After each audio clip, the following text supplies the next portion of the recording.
Okay, good morning, everyone. So I would like, this morning, I would like to share to you and discuss to you what is Aristotle virtue ethics. And of course, we have to know the history first. Where did Aristotle actually started? So Aristotle happens to be the student of Plato. So before Plato, of course, there is that one of the brilliant thinkers that actually exists and initiated to pervade his own principle in the aspect of philosophy. No, mo ni si Socrates. So, and even Socrates becomes famous also sa iyahang kataga nga knowing thyself or the unexamined life is not worth living for a man. So diha no, atong makita, atong masuta nga sa philosophy it started from uh, coming no not wala giniingon nga this is the birth of philosophy because there's no specific account that would actually tell the people kung asa gid nagsugod. It's either western ba or oriental ba. What one thing is for sure, of course, one of the significant proponents during their time is Socrates, Plato, and Aristotle. Okay, so Socrates has a student named Plato, and later then Plato also, right after the death of Aristotle, na po siya student na whose name is Aristotle. Okay, so si Aristotle mo ay nahimong estudyante ni Plato. Now, it becomes remarkable na napulit siya og dako kayong tabang na tampo sa aspeto sa filosofiya, no? Gani to be specific, kaning gitawag na virtue ethics, which is gi-include siya sa tuang nga syllabus, no? Part siya sa atong lessons. Now, it's a good thing also that we have to dig deeper. What is the content and what virtue ethics is all about. Now, virtue ethics is also known as Aristotelian ethics. Of course, in honor to the person who actually uh, authored the principle ng si Aristotle. Now, what is this virtue ethics? Of course, if we are going to look upon the meaning of the dictionary coming from this word virtue, it actually states that this is the conformity to a standard of right or morality. Nya, kato siyang hubaron sa Binisaya, no? O Tagalog, ito ay nagpapakita ng magandang asal or moral excellence. Now let's proceed now with ethics. So how are we going to define ethics? Of course, in a previous discussion that we used to actually define ethics in a very simplest form, no? In a very simplest words na nag-ingon na it is the highest standard of morality. Meaning to say, in other definition, it is a set of moral principles, no? Nga gilatag, or a theory or system of moral values. So meaning a theory or system of moral values, of course, it does not actually separate it from this what we call the basis. Yung tag basis, of course, coming from the word itself that supports system, meaning to say it undergoes this what we call a very logical way or an organized way to examine what are these uh, behavior or following act that is right, morally upright and morally wrong. Okay, so atong balikan, no, since it is the combination of these two words, ang gidefine sa dictionary pagpapakita ng magandang asal or moral excellence. Now, Aristotle then actually arrived to this kind of meaning, which is something very special and something that is more deeper compared to this what we call the meaning coming from the dictionary na pagpapakitang ng magandang asal at moral excellence. Okay, according to Aristotle, of course, there are specific degrees of knowing what is right and how to actually have this indicator, no, to actually set that particular behavior as sakto siya or dili. Gani atong nakita, no, coming sa atong previous discussion, ato ang giingon dito, no, nga natay dito gitawag og intrinsic good, no, natay gitawag dito instrumental good, and the third degree which is the combination of the two, which is the intrinsic and the instrumental good. Now diri pakita niya diri, no, nga it's not only about pagpapakita na magandang asal or moral excellence, but this is something very special. The meaning of this is something more deeper, more than just the normal. The dictionary could actually define it. No? So according to Aristotle, it is the excellence of a thing to perform of its proper function. Nakuha na to base, no? If what if, no? If na ay bumbilya sa atuang balay. So meaning to say, when we are going to examine, this is the best time that we can actually integrate the word causality. Yung kita causality, of course, the existence of a thing is not only it's not only about nothing, but meaning to say there is that something na gibuhat na siya for a purpose or for a cause, no? So like for example, mingon tag bumbilya, what are you going to do if ang bumbilya dili mo siga? So of course, no, we're not going to use that one continuously because we would actually prefer to buy another one to replace that bumbilya which is no longer functioning. Another example, tanom, no? Like for example, if naitanom sa inyong balay, duol gid sa inyong balay, namoy tanom ng mga kapayas, no? Because ang imong purpose is magtukod kag negosyo which is kapayas. Now, what will happen if sa imong pagtanom sa kapayas upon waiting for a longer month or for a longer period of time, wala mo tubo, no? Wala mo bunga. So, unsa may angay natong buhaton? So most likely, ato agad siyang putlo, no? Ato na siyang ilisan. So meaning to say, because that particular thing is not actually functioning, no? In its proper function, in its proper purpose, nganong ato siyang gigama, nganong ato siyang sa ngingana ni ato ang ato siya nga kuan, ato siya nga singana ni giamuma, so ato siyang ilisan. Now, dili na to makita, no? If ato na siyang i-integrate as a human being, the principle of causality, why the human being actually exists, no? We do not just exist, no? As you can see to my presentation, I butang the growth and propagation, because sometimes in a very shallow kayo nga paglantaw, usay ang understanding sa mga tao is always using this one, no? That we have to we are actually intended to actually multiply and just propagate, no? Ito ang magtubo ta, no? Ato ang magpadaghan sa kalibutan. So inana lang, no, kasyalo ang understanding, which is bati, no? Sa pagkatinuod ang ato ang existence nagitay katuyuan.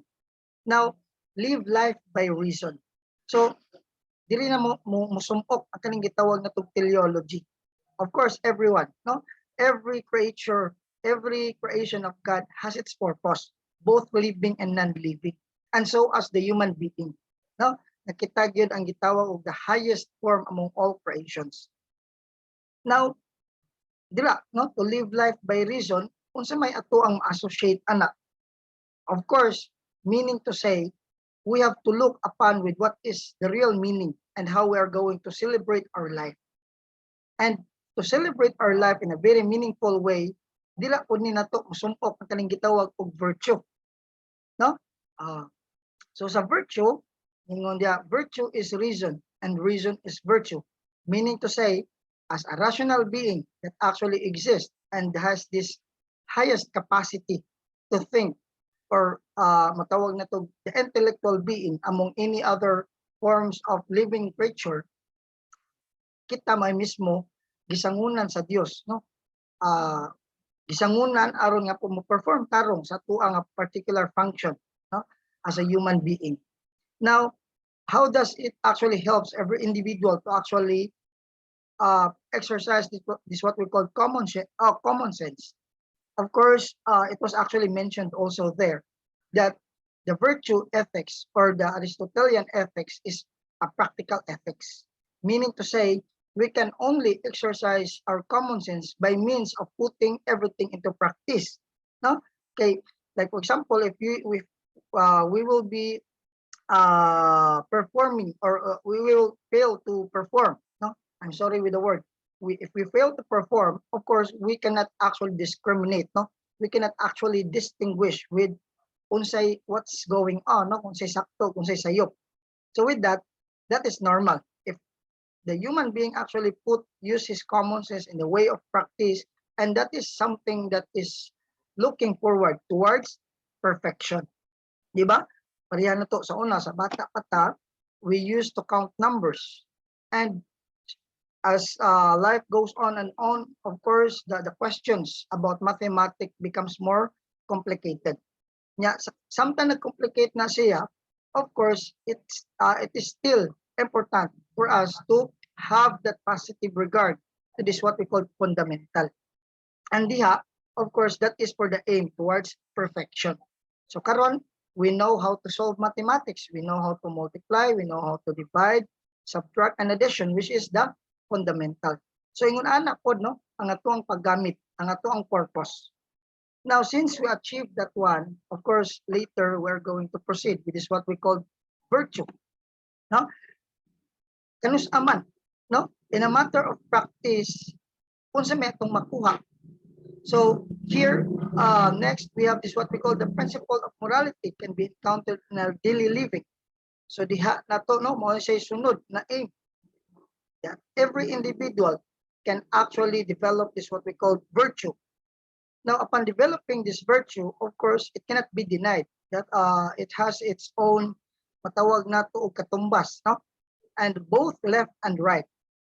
Sa atuang pagkinabuhi sa matag adlaw, natay mga circumstansya no nga matubang. Like for example, this what we call the vice of excess and the vice of deficient. And what are they? And what are their purpose? Ngano man nga kaugnay mo sa kaning gitawag na tug virtue. Now there you can see sumubra, kumulang. No? The virtue is pag-aaruga. No? So if you're going to look at the positive the positive side of it is pag-aaruga. Now what happened? No? Naray duha ka bukbutang no nga pwede niya padulungan. If we take care of someone, of course, it's either kumulang or sumubra. No? If musobraan na to ang pag-aaruga, of course, dili maayo, no? Because it would actually lead someone to become abusive or even kanang gitawag nitong spoil, no? We're trying to spoil someone. Kung ari po tas kumulang, of course, they are more likely to become miserable, no? To grow miserably in life. Now, ato makita no nga diri di ay kaning virtue, what is its kanibang gitawag na to og requirement is for us to actually stay in between these two vices, no? Dapat dili ta mosubra o dili ta mokulak. Another example is tapang or courage. So if we tend to go exist about this one, of course this lead to the person to develop this what we call overconfidence, or sometimes no it would lead into this personality nga boastful ang usa ka tawo. And of course, kung kulang po siya, it would lead the person to become coward or cowardice. Diba? So what is its emphasis? No, sa iyang gibot, gipasabot. So meaning we have to stay again, no, sa tunga-tunga. No, not in the side of cowardice, in the side of deficient, and not on the side of this what we call the exist. Another, honesty or honest or truthfulness. No? Sometimes when the person has this capacity to actually tell with what is really happening, of course, it could actually lead the person to become tactless, na mahimutang tabian, no? And sometimes it's not good, no? Kay kung sobraan ta ka tactless, even in a very private kayo nga matter, atoa siyang i-divulge, no? Atoa siyang i-share with the other people, which is not good. And dili po ta sa vice of deficient, of course, kung sobraan ra po ta ka secretive, it's not good also because it needs, di ba, we need to interact with other people. And even kanatong family, no, they are the other self. And upon the interaction that we made towards these people, of course, it cannot be denied that sometimes we have to share whatever will be the feelings that we have, the emotions that we have, and the ideas that we have, because that is the very nature on how the human being was actually created. So unsa may yang gihatag nga another na pod, no, nga pagtulunan sa matag usa. So kanong pagstay na to in between these two vices is applying this what we call the doctrine of the mean, or gitawag siya prinsipyo ng sapat. walang labis at walang kulang. And this principle of the mean di ay mo ni siya key, no, for us to properly exercise of this what we call a reasonable being. Okay, so take note, it was actually being stated here but by means of quotations that there is an emphasis saying that the proper exercise of reason is a proper exercise of our function as a human being. Meaning to say, since we are rational, we are capable of reasoning, kaning atong pag-exercise no sa atuang being to become functional, dapat dili ta mo sobra, dili pud ta mo kulang. And with that, meaning to say, sakto ang atuang pag-develop sa atuang unsa man atong aspect of reasoning, sa atuang paggamit sa atuang common sense. Now, how does it brings? What will be the next step? Of course, it actually suggest every individual not to make that one as a habit. And what's the purpose? For what purpose nga kinahanglan man siya imong habit? So we can never say that the person is reasonable and live his life in a very reasonable way if you are just going to use that one in a very conventional way. No nga usahay mo honest ta, usahay mamakak ta, no? We can afford to be honest to our parent, we can afford to be honest to our boyfriend, but sometimes we're not honest to our friend. So lisod, no? Lisod di siya gamaon, lisod siya amumahon kaning virtue. It would actually take courage. Gani, no? I have read a book, no? Authored by A.D. Babor, saying that it would actually take courage of every individual, no? It becomes a challenge, and it is not just only a single step, no? It's not even guarantee 100 steps, but it takes a lifetime for a person to actually exercise courage diya sa iyahang kasing-kasing na para iyahang nga mapanlabanan kining gitawag nato sa Tagalog og tukso, no? An opportunity to do bad. Now I can also relate this one to sayings, no, nga ningon nga in an every opportunity to do bad is an opportunity to do good. So with that, maatong masuta, no, that it actually requires reason in order to make a decision whether you are going to do with what is morally upright or to avoid, no, to avoid evil. So diha, if you can actually exercise that one in a matter of habit, then of course you will become a virtuous person. Okay, so in a matter of habituation, it was actually stated there, habit developed by our character, no? So meaning to say, they, no, habit din na to mo na mag-develop sa atong character. Meaning to say, at often times that we're going to respond to a particular stimulus, or at often times that we make decisions, of course, that would influence, no, sa ato ang paghimog desisyon, sa paghimog mga actions. And take note, after habit can actually develop character, eventually what will follow? Character develops virtue.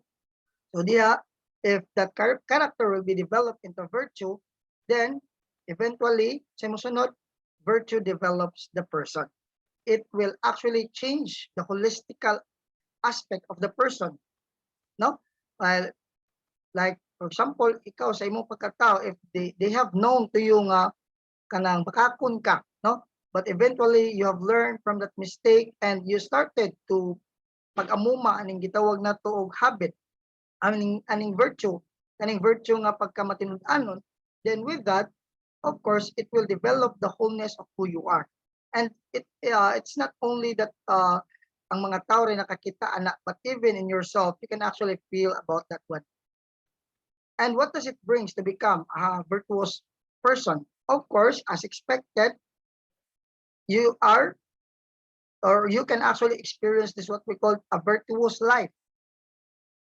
Now, what is next to virtuous life? What is the thing that we can actually get, or that we benefited after having this virtuous life? It's not so hard for us to actually achieve this what we call eudaimonia, or gitawag siya happiness. Now, what is eudaimonia? Now, in a Greek word, it was actually translated eudaimon, no, in a Greek word. But if you are going to translate that one in English, it actually states eu means well and daimon means being. or if we are going to combine the two, it is the well-being.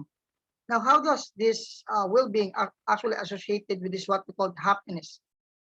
This eudaimonia is not just something, no, a kind of happiness nga, like for example, like for example, after eating pizza, no, ang kanang pinakamahal nga pizza, malipay naman ka, no? Pero right after eating, ini kahuman mo satisfy ana by the next day, of course, mawala na to, no? Okay, another. The people right now are used to actually uh, adapt, no, the kind of kaning mga pambuhaton, no, the kind of activity that the people actually that they usually do in their life, like for example visiting from one place to another. Ganahan sila og travel. It's nice, no, traveling places, because it could actually give you good memories, especially when you are spending with that special person in your life, no, or a special someone. But pasabot ba ana nga kana ba makahatag ba nato og kalipay nga kanang something jud kayo, no? Dili ba matapos? So of course, normally it will only last for mabutan na nato mga 2 ka buwan, 3 ka buwan, but right after that, of course, no, mawala ra pud siya. Now, this eudaimonia is something different, since it was actually anchored with this word well-being, meaning to say, dili lang siya mulungtat og pipila ka oras, pipila ka tuig, o pipila pa ka mga tuig, no? This is something that would actually bring the person, makes the person actually experience this very unique way of happiness, no? Kalipay nga walay tawag nato, walay tinubdan o walay katapusan, no? Kalipay nga kanabang masinati nimo, no, that despite the fact that there are lots of lackings in life, and even the people actually complains that life is imperfect, but if you can actually reach this what we call eudaimonia, no, that kind of feeling that you are fulfilled, that kind of feeling that you have the contentment and satisfaction in life, then of course we can say that you are a self-actualized person. So take note, ang kaning self-actualization, kaning eudaimonia is the ultimate final end, no? If you can actually have this kind of feeling in life na despite the fact nga wa kay kwarta, dili ka dato kayo, no, but not necessarily nga wa di kwarta, because that's important also. Dili ka dato kayo, no? Wala ka nakasuway og travel around the world, pero you have that feeling that you are fulfilled. You have that feeling that you are satisfied, no? You have that feeling lipay kay ka, no? Mga kalipay nga dili gid matungkad ni bisan kinsa. Kalipay nga nidulot, no? Even sa imuhang mga kailaliman sa kaunuran, and even to the extent that it would touch your soul, no, nga mura ka gibayaw. Okay? So that's the good thing about the virtue ethics of Aristotle, no, about Aristotelian ethics, the eudaimonia, the teleology, about the purpose of every individual on its existence and its reason. And yes, ato yung maingon, no, nga dako kasi ikatabang nato as an individual. So I hope you have learned something. Thank you so much, and have a great day, everyone.